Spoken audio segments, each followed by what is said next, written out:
কথা বুঝতে পারছেন?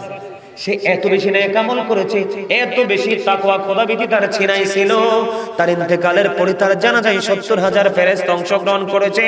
তারপরেও নবী বললেন, আমি কবরের দিকে নজর দিয়ে দেখলাম কবরে আযাব চলতেছে।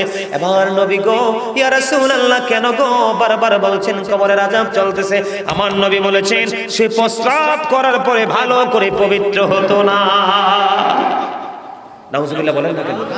আরো জোরে বলেন না নাউজুবিল্লাহ।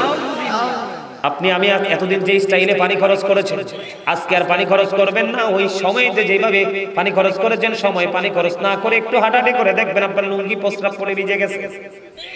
আপনি যদি মনে করেন কিছু হাঁটতে হবে, হাঁটবেন। যদি মনে করেন 40 কদম 40 কদম, কারো যদি আরো বেশি লাগে আরো বেশি, কিন্তু আপনাকে পবিত্র হতে হবে, মাস্ট বি। তার একটা মজার খবর, আমার নবীজি মেরাজে গিয়েছেন, আপনারা তো সবাই জানেন। জানেন কি জানেন না?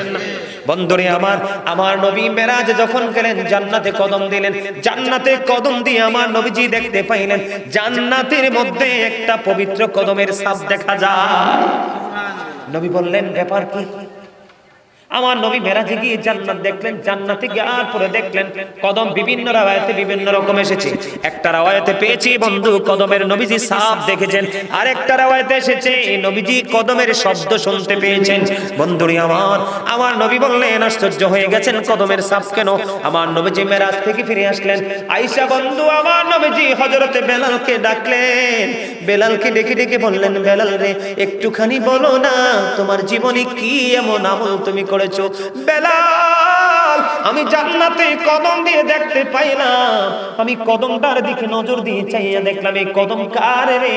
এই কদমের দিকে নজর দিয়ে চাইয়া দেখলাম এই কদমটা পৃথিবী আর কারো নয়, আমার প্রিয় বেলালের পায়ের ছাপ। জোরে জোরে বলুন না সুবহানাল্লাহ। এবার বেলালকে ডাক দিয়ে আমার নবীজি বললেন, বেলাল বলো গো, তোমার জীবনে কি এমন আমল তুমি করেছো যে আমলের বদৌলতে আমি নবীজি জান্নাতে তোমার মৃত্যুবরণ? বেলাল কিন্তু পৃথিবীতে এখনো জিন্দা, বেলাল পৃথিবীতে এখনো পর্যন্ত জিন্দা, কিন্তু আমার নবী জান্নাতে গিয়ে দেখলেন বেলাল পৃথিবীতে বিচরণ করছে। কিন্তু এটা কেমন করে সম্ভব? বেলালের কদমের ছাপ দেখা যায়। বেলাল একটা ডাক দিয়ে বললেন, ইয়া রাসূলুল্লাহ, ইয়া হাবিবাল্লাহ, নবী গো, ও প্রাণের নবী, আমার জীবনের সবচেয়ে বড় নেক আমল হলো আমি বেশি করে পবিত্রতা অর্জন করেছিলাম। আমার মনে হয় আমার মালিক আমার এই পবিত্রতার প্রতি এত গুরুত্ব দেওয়ার কারণে আমার মালিক আমাকে তো মর্যাদা দিয়েছেন। জোরে জোরে বলুন না সুবহানাল্লাহ। বন্ধুরে আমাদের সমস্যাগুলো আমি আপনাদেরকে বলছি, বুঝতেছেন তো? আমার কথা কি বুঝতেছেন? এর মধ্যে এই যে প্রস্রাব পায়খানা থেকে পবিত্র হওয়ার পাশাপাশি আরেকটা জায়গা আমাদেরকে পবিত্র করতে হবে। একটা গুনাহ মাফের জন্য তওবার মাধ্যমে গুনাহ থেকে পবিত্র হব। প্রস্রাব করার পরে যথাযথভাবে হেঁটে ঢিলাকুলুপ করে পবিত্র ওযু করব, ঠিক কিনা বলেন? আরেকটা পবিত্রতা হলো, এটা গোপন খবর। এই পবিত্রতার খবর বন্ধু বর্তমান যুবকেরা যুবতীরা কোনো তোয়াক্কাই করে না। বন্ধুরে আরেকটা পবিত্র হলো স্বামী স্ত্রীর মিলনের পরে গোসলের মাধ্যমে পবিত্র হওয়া। এই জায়গায় কিন্তু গলদ আছে বন্ধু।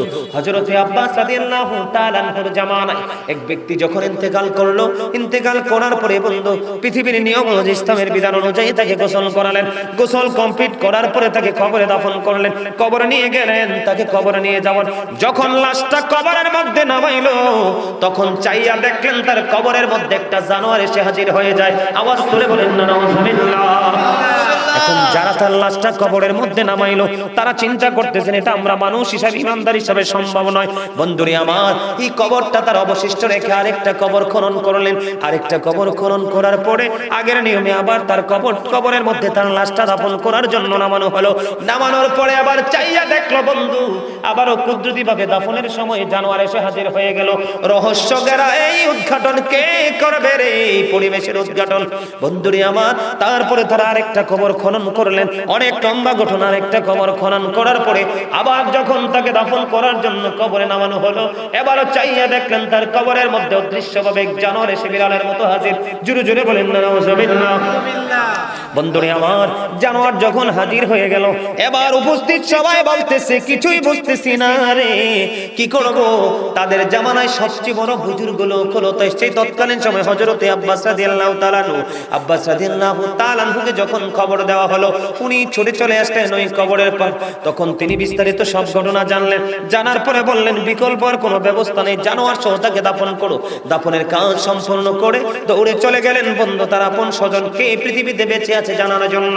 এবার চলে গেল বন্ধু কবরে, তার বাড়ি, কবর থেকে যখন তার বাড়িতে চলে গেল, যাওয়ার পরে দেখলেন তার বিবির সাথে দেখা হলো, পুরো ঘটনা তারা ভেঙে বলল।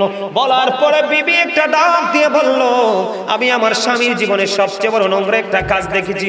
কি রে? সে যখন আলিঙ্গন হতো, আমাদের যখন দৈহিক মিলন হতো, সে যথাযথভাবে সে পবিত্র হতো না। জোরে জোরে নাউজুবিল্লাহ। বন্ধুরে আমার, বেঈমান কাফের মুশরিক যারা, আমি আপনাদেরকে আবার বলছি, আল্লাহ বলেছেন উইদ্দাত লিল কাফিরিন, কাফেররা ঠিকানা হবে জাহান্নাম, অনন্তকাল তারা জাহান্নামে থাকবে। আমরা যেহেতু মুসলমান, আমরা যেহেতু ঈমানদার, আমাদের ঠিকানা আল্লাহ বলেছেন উইদ্দাত লিল মুত্তাকিন, ঠিকানা হবে জান্নাত। জোরে জোরে বলেন না সুবহানাল্লাহ, আর জোরে বলেন না সুবহানাল্লাহ।